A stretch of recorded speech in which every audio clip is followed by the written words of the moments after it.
You're listening to Soap Dirt, the latest in television entertainment news. Hey there, GH fans. It's Belinda from Soap Dirt, and I want to talk about what I think were the 5 best things about Bobbie Spencer's 2 goodbye episodes. I have a countdown, 5, 4, 3, 2, 1, I'm going to talk to you about. I'm interested in your comments, whether you agree, disagree, you had other things that really struck you more. We're going to unpack all this. If you haven't, please reach down, click subscribe so you don't miss any of our updates. Now, let's talk about the best things going on at these 2 Bobbie Spencer farewell episodes that were a tribute, of course, to Jackie Zeman and the character she played. So I'm going to count down 5, 4, 3, 2, 1 to my favorite thing about these episodes. Number 5, Felicia Scorpio, because she's not Felicia Jones anymore, doing stuff with Carly Spencer. I did think it was very nice that Carly and her mom's best friend Felicia got some alone time, some time to talk about the woman they both loved. I will say part of it felt very rushed to me. I mean, what flights were they on where they got from Amsterdam to Canada and then drove back to Port Charles all in what looked like a day, right? So aside from that, what I didn't like about Felicia being with Carly was Carly talking kind of some smack to Felicia. We all know Felicia was not exactly mom of the year when her kids were growing up. But to be clear, Carly never did spend quality time with Maxie Jones back then like she said she did. It just didn't happen. You guys know who've been watching this show a long time that was some kind of dubious retcon, maybe to give Carly something to say to criticize Felicia. It's not that Felicia isn't owed that criticism. It's just she's not owed it from Carly.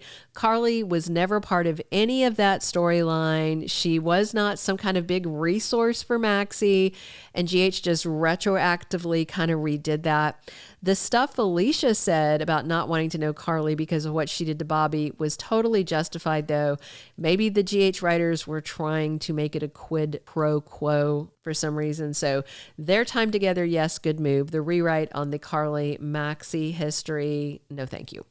So the 4th best thing for me was I just really appreciated, this is kind of an overarching thing, that GH still has so many old school legacy characters on the show, part of the contract cast decades later so that they could be part of this. You know, Felicia, Scotty, Tracy, Robert, Laura, Anna, just so many. And I love that they made sure to bring back Bobbie's son Lucas and her dead daughter BJ with Brighton Hertford. I mean, they did it up right with having so many good legacy people around, but that's because General Hospital, they are pretty good about their legacy and not just about firing actors that have gotten older. So not only was it great seeing Bobbie's friends there honoring her, but also to see them again in the flashbacks. But I will say one glaring absence I felt was Leslie Charlson not being there as Monica Quartermain. She was chief of staff for so many years while Bobbie was head nurse. So here's what I think. This is just my theory. I think they brought Leslie back for Bobbie's goodbye, but then, decided to bring her back early and do some more stuff. So not to give away, oh, Leslie's back, it must be time for the funeral, But then clearly she's got some health issues and maybe they prevented her from staying long enough to do the funeral scenes because, really bringing back Monica for that Fenn nonsense was just that. It was nonsense. They should have absolutely saved her strength for Bobbie's funeral, had the lawyer or somebody else from the board talk to Fenn. That was a waste of all of our time. It was a waste of Leslie Charlson's time. But at least we were not subjected to Fenn during the funeral. There's that. I don't hate him. I don't love him, but he was not part of Bobbie's stories. So I'm glad he wasn't around for it. So my 3rd favorite thing were the flashbacks that they chose throughout these 2 episodes. They were perfect.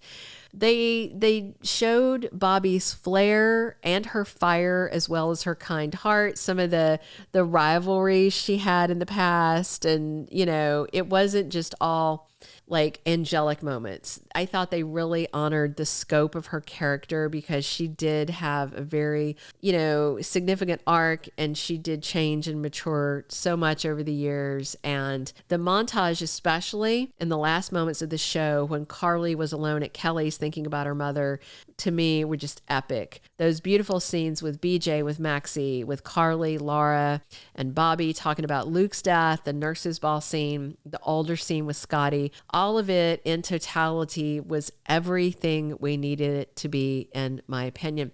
I knew we'd be getting flashbacks, but I honestly didn't count on them curating them so well. I think I cried more in the last 10 minutes of the Thursday episode than I did in the whole of the 2 episodes total. It was just solid work. My second favorite thing was Brighton Hertford back as BJ Jones. I said a while back that I expected that the big surprise for the funeral would be Brighton Hertford, who played BJ when she was a kid, but I didn't expect her to stick around for a couple of days to talk to people. I thought she might just be in the background of the funeral. I said that on a couple of videos. I also love that they named her Angela. Literally, it translates to angel, but it also has the meaning of messenger of God. I take that to mean a messenger to let everybody know that, yes, her mama, Bobbie, had come to heaven to be home with her. The moments that came with this whole thing were amazing. When grown-up BJ called her brother Lucas champ, to when that final scene with Felicia and Maxie, where Maxie put her hand on her own heart to feel BJ's heart beating, and then Felicia put her hand over it. It was just the perfect goodbye in so many ways. And when Felicia realized it was BJ back, to kind of see how her mom's life went and to talk to everyone in Port Charles, I mean, wow. That alone was 3 tissues worth of tears. Brighton Hertford said about coming back, she said, as you can imagine, being there for the better part of a decade in my formative years had a big impact on me. Brad and Jackie being the biggest influences because I spent the most time with him on the set. If you didn't know, Brad Mull played Tony Jones. All right, so number 1, my favorite thing about the 2 episodes of tributes for Jackie and Bobbie was it was the very end, the very last few moments. When Elizabeth Weber brought over the new sign that she had painted for Kelly's, and she decided to change the name to Bobbie's to honor her friend who inspired her to be a nurse. The things that Liz said to Carly and that Liz said to the reporter about what Bobbie did for her brought back so many memories. After Liz was raped, it was such a strong storyline. She was amazing. Bobbie was pivotal to it. She was such an amazing part of it. And that was back when Liz was actually getting her own storylines instead of just being a prop in some male character's plotline. The last 2 days with just Liz interacting with Carly, and then with others mourning Bobbie without Fenn being around and her propping him, to me, were just gold. And now we have this permanent and loving tribute to Jackie Zeman that we will see every time they use it on set. It's simply amazing, and a really nice thing the writers did to make a permanent marker to honor the past. And having Carly hang it up in the last moments were both heartbreaking, but also just life-affirming in a way. That's all my favorite things from the 2-day tribute to Jackie Zeman and Bobbie Spencer. Please drop your comments. Let me know, agree, disagree, what things that you really enjoyed seeing. How many boxes of tissues did you go through in these 2 episodes? Definitely click subscribe if you haven't, and be sure and come back tomorrow because, as always, we are here talking GH 7 days a week, so stay tuned. This has been Belinda from Soap Dirt. Thank you for being a loyal listener. Follow us wherever you get your podcast, because you don't want to miss the next episode. Soap Dirt is on all the major podcast platforms, including Apple Podcast, Spotify, iHeartRadio, and more.